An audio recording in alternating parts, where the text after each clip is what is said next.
Meet Michigan, Chapter 3, Lesson 4.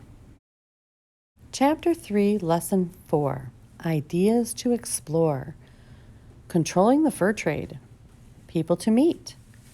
Antoine Cadillac, Marie-Therese Cadillac, Pontchartrain, Alphonse de Tonty, Anne de Tonty.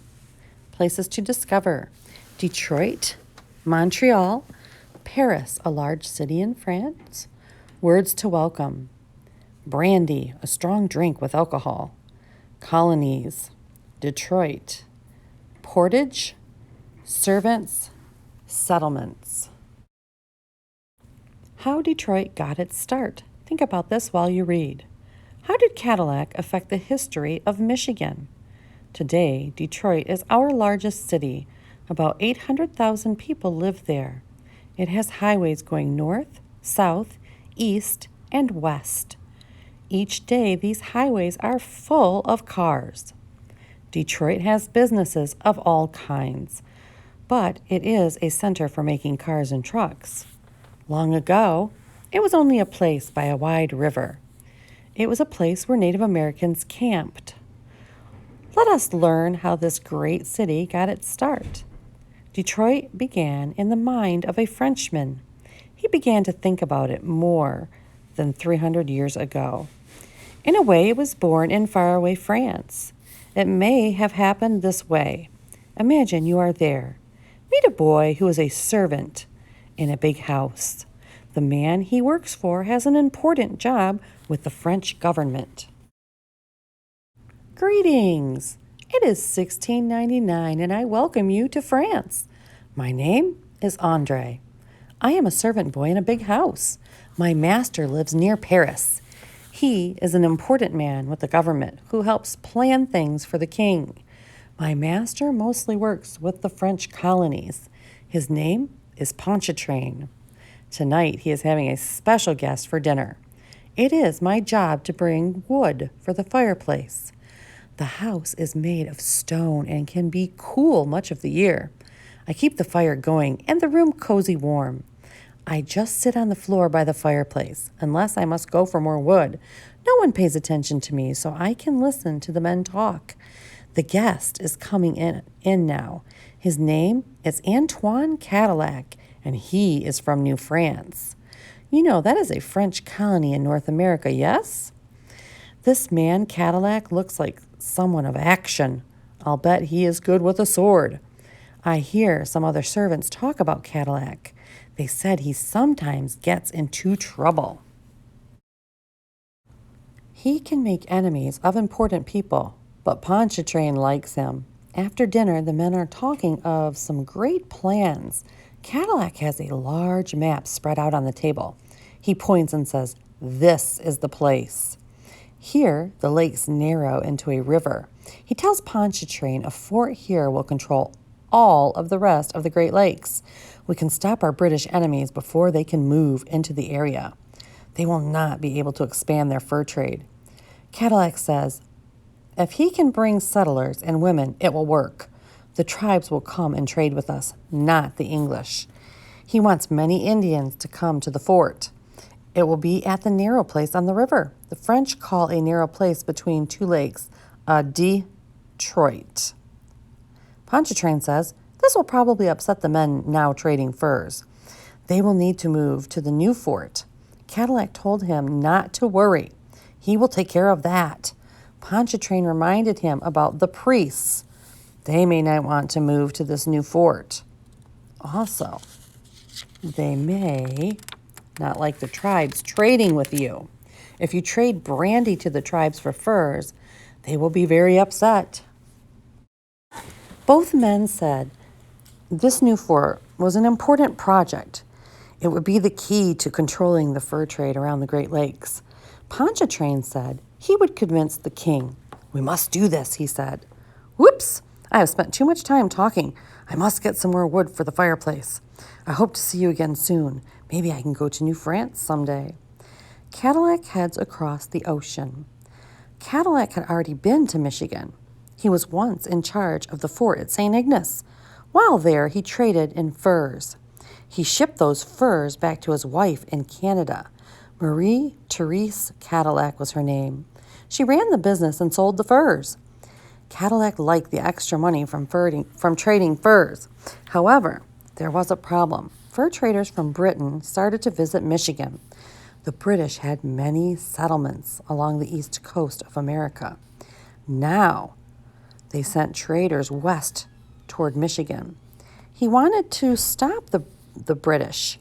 He felt this would be good for France. It would also be good for him. Cadillac's plan had some new ideas. He wanted many Indians to move to Detroit. He also wanted French families to come.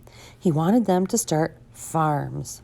Few French families lived in Michigan, and there were hardly any farms. Detroit is born. On June 4th, 1701, Cadillac left Montreal with 25 canoes. His second in command was Alphonse de Tonty. By July 23rd, the group reached the Detroit River. The trip took 49 days, and they traveled about 600 miles. On the way, they had to cross 30 portages. It was not an easy way to travel. The next day, they started building. The French were the first Europeans at Detroit. Now, Detroit meant more than just French words for a narrow place between two lakes. Later, the French found out the British were almost ready to start a fort at Detroit. The British had made a treaty with the Iroquois. This would let the British travel to Detroit using Lake Ontario and Lake Erie. The first French women here. Until now, no French women had come to Michigan. It was a rough land. It was a land of fur traders and explorers. Women were not thrilled about coming here. The wives of Cadillac and de Tonty decided to move here. Marie Cadillac and Anne de Tonty would come with their children. This excited the tribes. They felt it meant the French were here to stay. The French would be able to protect them when needed. The ladies traveled in canoes. They brought some of their children. Indians and soldiers did the paddling. Imagine what that trip must have been like. When the women arrived, the men were really excited. They shouted and shot their guns in the air. This was October 1701. Success, but problems too. Indians did move to Detroit. The first winter there were 6,000. Cadillac started businesses that made the important things the town needed. They had a blacksmith and a tool maker. The Cadillac family built 3 houses. They also built 2 barns, a windmill, and a bakery oven. Soon, there was a church called St. Anne's. What did the tribes think about this new town? It was not like their villages. Did they ever think trading furs would cause the Europeans to build towns? How is life changing for the tribes? Cadillac did upset other fur traders. Too many furs were going to Detroit. This was ruining their businesses. By 1711, those traders wanted Cadillac to leave. They knew how to do it. They got the king to give him a new job. Cadillac was made the governor of Louisiana. Our 2 states have a Cadillac connection. This is where the city of New Orleans is today. Even though Cadillac left, Detroit kept going. Other French people came. Some of the early families still have relatives there today. Some streets still have French names. The streets are along the land of the old French farms. The farms were long and narrow. They started from the river.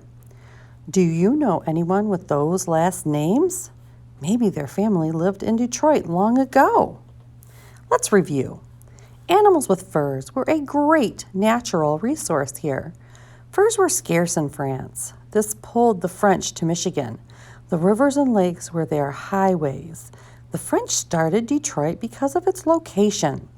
They wanted to use it to guard the Great Lakes. The French had been in Michigan for over 100 years.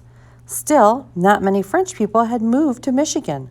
There were few towns here. Let's take a look at the early years of the French in Michigan timeline at the bottom of page 112. 1618 to 1620, Brulé is the first French person to reach Michigan. 1668, Father Marquette starts Sault Ste. Marie, first French town in Michigan. 1701, Cadillac starts Detroit.